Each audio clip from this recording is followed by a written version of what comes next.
300 యూనిట్లు నెలకు కరెంట్ ఉత్పత్తి చేసుకునే ఏర్పాటు మీకు కూడా ఇస్తాం. 78,000 రూపాయలు సబ్సిడీ ఇస్తాం.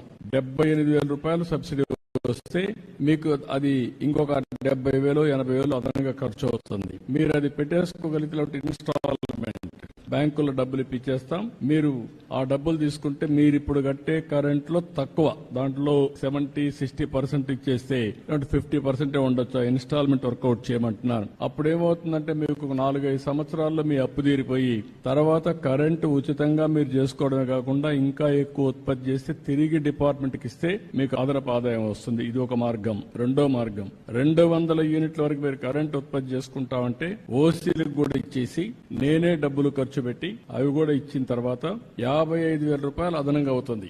మీకు దగ్గర ఒక 60,000 రూపాయలు సబ్సిడీ వస్తుంది. 55,000 రూపాయలు అదనంగా అవుతుంది. మేమే ఖర్చు పెడతాం.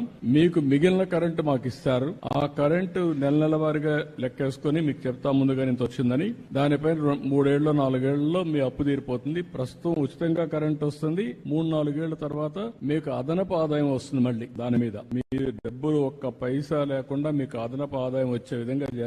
ఇది చేసుకుంటే మీకు కరెంట్ ఛార్జీలు కట్టే పరిస్థితి లేదు. ఇండ్లకు గానీ పంప్ సెట్లకు గానీ కడాన మీ ఇంట్లోనే మోటార్ బైకులు ఉంటే మోటార్ బైకులు పెట్టుకోండి, సైకిళ్లు పెట్టుకోండి, ఆటోలు పెట్టుకోండి, కార్లు పెట్టుకోండి. మీ ఇంటి దగ్గరనే ఛార్జ్ చేసుకునే పరిస్థితి వస్తే పెట్రోల్ డీజిల్ ఖర్చు లేకుండా ఎక్కడికి పోవాలన్నా తిరుపతి పోయి చూసుకొని మళ్ళా హ్యాపీగా ఇంటికి వచ్చేయచ్చు. ఆ ఏర్పాటు కూడా చేస్తాం.